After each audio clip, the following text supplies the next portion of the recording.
One of the things I hear most often from INFPs and occasionally from ENFPs as well is how important meaningful conversation and deep connections are. How chit chat and small talk at parties is so painful, and how this makes social events really tough to go to. In this video, I want to share some advice for INFPs about how to handle these social situations and perhaps have a new perspective on it.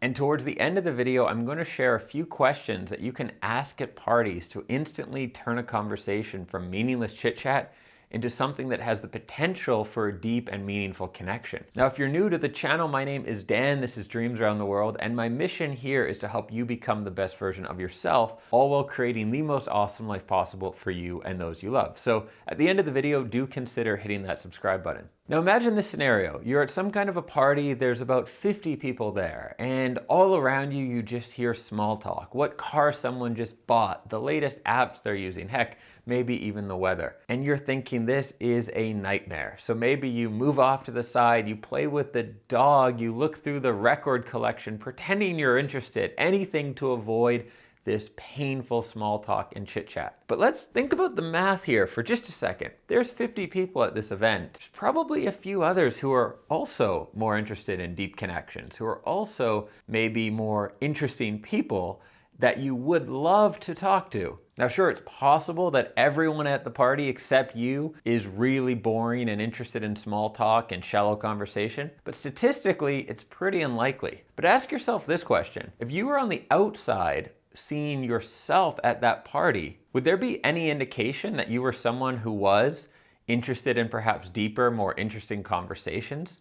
Would anyone else be able to tell that was you? Or is it possible there's a couple other INFPs, or perhaps some of your friends, the ENFPs, in that party as well, also bored to death by the small talk and lame conversation? They have no way of identifying each other. So if you catch yourself in this kind of a situation, you really have two choices. The first is wallow in self-pity. Walk around the outside of the party, maybe go on Instagram and talk about how much you hate parties and social events, and just really feel bad about the whole thing and regret ever being there, and try to avoid the next one as much as possible. The second option is maybe turn it into a bit of a game and try initiating those deeper connections and more interesting conversations. See if you can find those other people at the party and be the savior to them the same way you wish someone a little more interesting would be the savior for you. The odds are if you're at a party and you're bored, there's a lot of other people who are bored as well. But what often happens in these social situations is the conversation kind of drops to the lowest common denominator unless someone has the courage to take it somewhere else. So, maybe it starts with the questions like, so what do you do? And why did you move here? That sort of stuff, which can be interesting as a way to get to know someone. And then from there, it kind of moves to like recent news events. And then the weather is like the worst case scenario.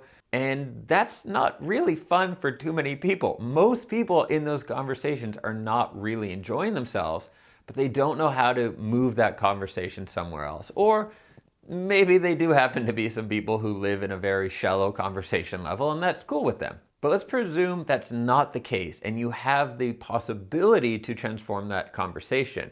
Here are some questions you can use to redirect conversations into something deeper and more interesting. So not only will you enjoy yourself a lot more, but perhaps open the door for other people to have a much better time at the event as well. So in no particular order, here are some of the questions I love to ask. What's the most interesting thing you did this week? Give the other person a chance to bribe or bring up something really interesting. Maybe they have a totally different life outside the workplace that they would love to share with you, given that permission. Another good question is, when are you happiest? Just ask it, see what they say. Or what about, what's something you really care about? A couple questions I love to piggyback onto other things. Another question I like is the what do you actually do? If someone has a really weird job title or interesting job title, is actually get into it. Like, what do you do? What's your day-to-day?